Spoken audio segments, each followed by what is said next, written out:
మన ఇంట్లో ఈశాన్యంలో టాయిలెట్ ఉందా? ఇది చాలా ఇళ్లల్లో సర్వసాధారణంగా కనిపించే విషయమే. కానీ వాస్తుశాస్త్రం ప్రకారం ఇది కొన్ని చాలా చాలా తీవ్రమైన పరిణామాలకు దారితీస్తుందట.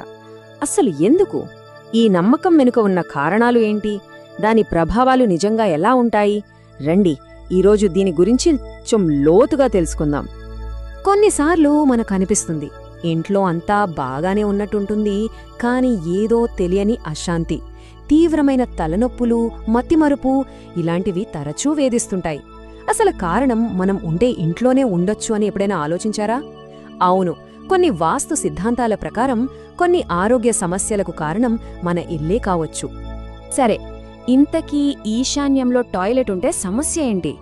దాని మూలాల్లోకి వెళ్లాలంటే మనం వాస్తుశాస్త్రంలో ఒక చాలా ముఖ్యమైన కాన్సెప్ట్ గురించి తెలుసుకోవాలి.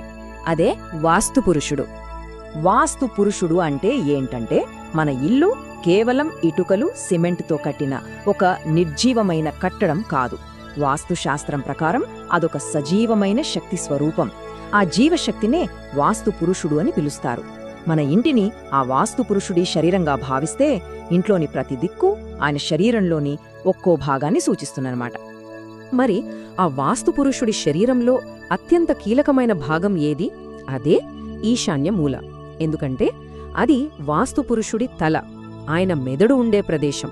ఆలోచించండి, ఒక మనిషికి తల ఎంత ముఖ్యమో మన ఇంటికి ఈశాన్య మూల అంత ప్రాణప్రదమని శాస్త్రం చెబుతోంది. అంతేకాదు, ఈశాన్యాన్ని దేవమూల అని కూడా అంటారు. అంటే దేవతలు నివసించే ప్రదేశం. అందుకే అంత పవిత్రంగా చూస్తారు.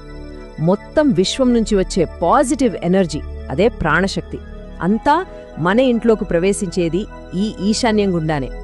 అందుకే ఈ స్థలాన్ని ఎప్పుడూ తేలికగా, శుభ్రంగా, ఖాళీగా పూజలు, ధ్యానం చేసుకోవడానికి వీలుగా ఉంచాలని చెప్తారు. ఓకే, ఇప్పుడు అసలు విషయానికి వద్దాం. ఇంత పవిత్రమైన, ఇంత ముఖ్యమైన స్థలంలో ఒక టాయిలెట్ లేదా సెప్టిక్ ట్యాంక్ లాంటిది కడితే ఏమవుతుంది? ఇక్కడే అసలు సమస్య మొదలవుతుంది. దాని పర్యవసానాలు ఎంత తీవ్రంగా ఉంటాయో ఇప్పుడు చూద్దాం. ఇక్కడ చూడండి, తేడా ఎంత స్పష్టంగా ఉందో. ఒకవైపు ఆదర్శవంతమైన ఈశాన్యం, అంటే పవిత్రంగా, పూజకు, ధ్యానానికి అనువుగా ఉండి విశ్వశక్తిని లోపలికి తీసుకొస్తుంది. మరోవైపు దోషపూరిత ఈశాన్యం, టాయిలెట్ ఉండటం వల్ల అది కలుషితమై, బరువెక్కి, నెగటివ్ ఎనర్జీకి కేంద్రంగా మారిపోతుంది. సింపుల్గా చెప్పాలంటే ఇది వాస్తుపురుషుడి తలమీద ఒక పెద్ద బరువుని, ఒక మలినాన్ని పెట్టినట్టే. ఇంకా స్పష్టంగా చెప్పాలంటే శాస్త్రం దీన్ని ఎలా వర్ణిస్తుందంటే, ఇది ఇంటి మెదడులోకి నేరుగా విషాన్నెక్కించడంతో సమానం. ఆలోచించండి, అంత తీవ్రమైన దోషంగా దీన్ని పరిగణిస్తారు. సరే, ఇంటి మెదడులోకి విషమెక్కితే ఏమవుతుంది?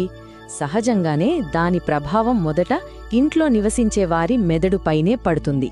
అంటే వాళ్ల మానసిక ఆరోగ్యం, నరాల వ్యవస్థపై తీవ్రమైన ప్రభావం చూపుతోందని శాస్త్రం చెబుతోంది.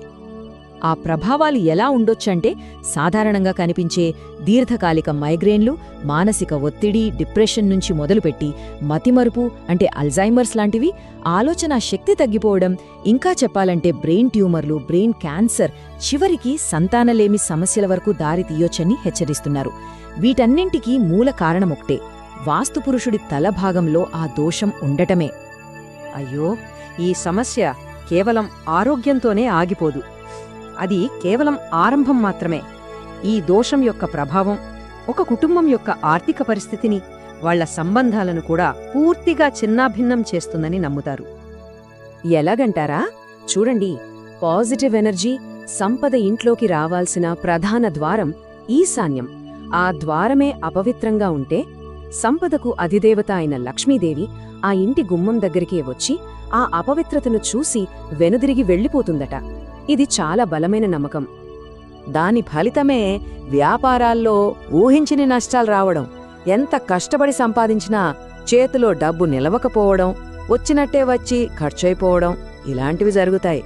అయితే ఇక్కడ గమనించాల్సిన విషయం ఏంటంటే, వీటన్నిటి వెనుక ఉన్న అసలు కారణం సరైన సమయంలో సరైన నిర్ణయాలు తీసుకోలేకపోవడం. మన పెద్దలొక మాటంటారు, బుద్ధి కర్మానుసారిణి అని. అంటే మన ఆలోచనలు, మన బుద్ధి ఎలా ఉంటే మన పనులు కూడా అలాగే ఉంటాయి. ఇక్కడేమవుతోందంటే ఈశాన్య దోషం వల్ల ఆ ఆలోచించే బుద్ధే కలుషితమైపోతోంది. బుద్ధే సరిగ్గా లేనప్పుడు తీసుకునే నిర్ణయాలు ఎలా సరైనవి అవుతాయి? అందుకే తప్పుడు నిర్ణయాలు తీసుకుని చివరికి ఆర్థికంగా దెబ్బతింటారు. అమ్మో, వింటుంటేనే భయంగా ఉంది కదా. మరి ఇంత తీవ్రమైన సమస్యకు అసలు పరిష్కారమే లేదా? అన్నీ మూసుకుని అనుభవించాల్సిందేనా? అదృష్టవశాత్తు అలా కాదు. కొన్ని దిద్దుబాటు మార్గాలు కూడా సూచించబడ్డాయి. అయితే ఒక విషయం చాలా స్పష్టంగా గుర్తుంచుకోవాలి. వాస్తుశాస్త్రం ప్రకారం ఈ దోషానికి క్షమ అనేది లేదు. అంటే చిన్న చిన్న పరిహారాలతో పూర్తిగా పోయే దోషం కాదు ఇది. దీనికి ఉన్న ఏకైక శాశ్వతమైన పరిష్కారం ఆ టాయిలెట్ను అక్కడి నుంచి పూర్తిగా తొలగించడమే. కాని అందరికీ అది సాధ్యం కాకపోవచ్చు కదా. ముఖ్యంగా అద్దె ఇళ్లుల్లో ఉండేవాళ్ల పరిస్థితేంటి? అలాంటి వాళ్ల కోసం ఆ దోష ప్రభావాన్ని కొంతవరకు తగ్గించడానికి కొన్ని తాత్కాలిక నివారణలు సూచించారు. అవేంటంటే, 1.